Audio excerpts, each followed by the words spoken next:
Hey guys, this video is all about how you can create interactive learning guides for your virtual training. Let's get started. Creating things like worksheets or even guidebooks and so much more for your learners is really a wonderful idea to help your learners practice their skills and even extend what you have given them in the training. But as a virtual trainer, I want to challenge you to trade in those traditional paper-based resources that need to be printed, and I'm going to challenge you to go digital. That's right, I want you to go digital. And when you're going digital, I want you to create something called an interactive learning guide. So you want to make sure that it's fully interactive so that learners will be engaged. You want to create something that's buzzing in the online community. And I'm going to give you this cliffhanger, and I'm going to tell you a little bit more of the benefits right now. So the reason why I like interactive learning guides, like I said, they are engaging. So remember those myths and misconceptions about virtual training, of having low engagement? This is how you can increase engagement authentically. Interactive learning guides also put ownership of learning in the seat of your learners. So it's not a sage on the stage kind of avenue where you as the virtual trainer possesses all of the knowledge and the learners are just there for the ride. No, this is active engagement, active learning, and a pride and ownership on the part of your learners. It's also a way for you to make learning a self-paced or self-guided process. And it's adaptable to whatever needs your virtual training may have. It's also adaptable to whatever needs your learners in the virtual training may have. So remember that cliffhanger I gave you? I want you to create something that is buzzing in these online streets. It's called a hyperdoc. Okay, and a hyperdoc is a digital document. Okay, and all of the components of a learning cycle have been pulled together into one central hub within this digital document. So within this document, students or learners will be provided with hyperlinks to all of the resources they need to complete that learning cycle. So usually you'll have hyperlinks to things like videos, games, questions, so on and so forth. But I just want to give you some screenshots of examples of hyperdocs. Now, typically you might see a hyperdoc being used as a Google document. They're all going to be shared via like Google Drive. So you could have it be a Google document as you see here. Another one is another Google document you can see here, but what I think is really interesting, you can even enhance your hyperdocs by presenting them as Google Slides. So what you see on the screen is a capture of a hyperdoc, which is presented as a slide deck. Now, a slide deck, again, is going to be a series of PowerPoints, but in this case, it is presented with Google Slides. Or if you're really nifty, you can create a hyperdoc by using a map. So this is an example of having a hyperdoc being presented in a map.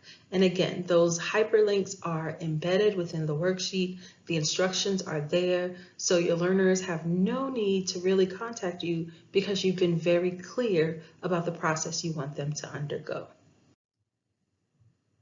So this is a hyperdoc model, and there are quite a few steps that I think we should all do well to follow if we are using hyperdocs.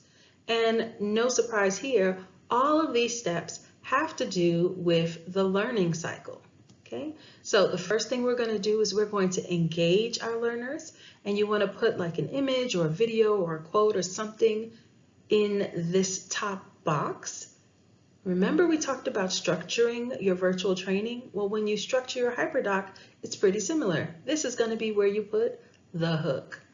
The next thing you want your learners to do is to explore. You want them to explore a topic. So you are going to curate a collection of resources for them to learn more. In the next section of your lesson, you are going to have your learners explain. Okay, so you're going to use this section of the hyperdoc to explain the lesson objective or to kind of gather your learners together to teach some kind of content.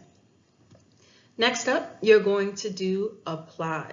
So you're going to create an assignment for your learners to apply what it is that they have learned, and you're going to have them use web tools to either create independently or collaborate with other learners within your virtual training, or even connect beyond that virtual training space with other learners. So connecting with people on the internet, for example.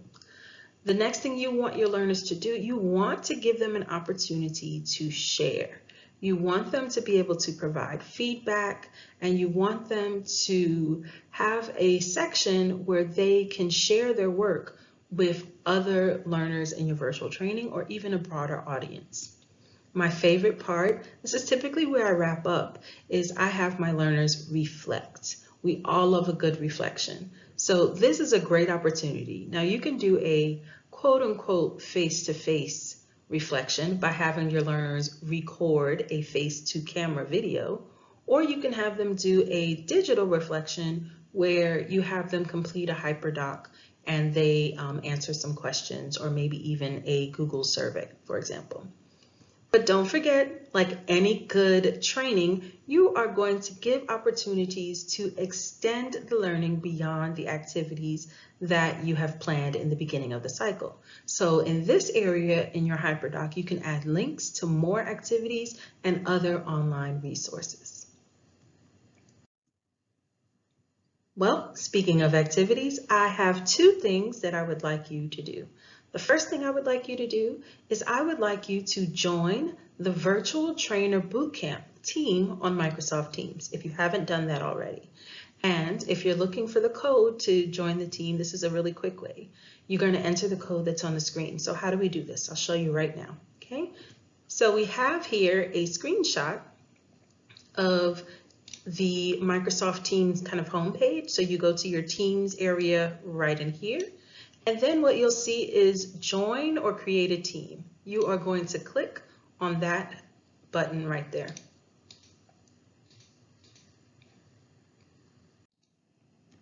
And then the next thing I want you to do is after you've clicked on the join a team with a code, you're just going to enter the code into here. So you're simply going to enter this code, DTR8Z or ZNM. So again, that code is Delta Table Rabbit 8 Zebra Nobody Manpower. Yeah, that was a really weird way. I forgot how to do the Alpha, Beta, Delta, Charlie, but you get it. Here's the code. You go ahead and follow those steps and it will automatically enter you into the team. Why do I have you doing this? Well, I have you doing this for a very simple reason. Because I want you to scan the QR code that is presented on your screen now. So go ahead and scan. And I want you to review a hyperdoc. And this hyperdoc, it's a little bit meta, it's called How to Hyperdoc. I want you to review that, complete the assignment associated with that lesson. So when you do that, you're going to complete an assignment at the end of that hyperdoc, and you're going to have to submit that assignment on the Virtual Trainer Bootcamp challenge or team page. Okay, so again, two activities for you. The first one is I would like you to join the Virtual Trainer Bootcamp on Microsoft Teams. Then I want you to go ahead and scan this QR code, review the How to Hyperdoc, complete the assignment at the end, and post your assignment onto the Microsoft Teams channel for the Virtual Trainer Bootcamp. That'll do it for this one. See you in the next lesson, guys.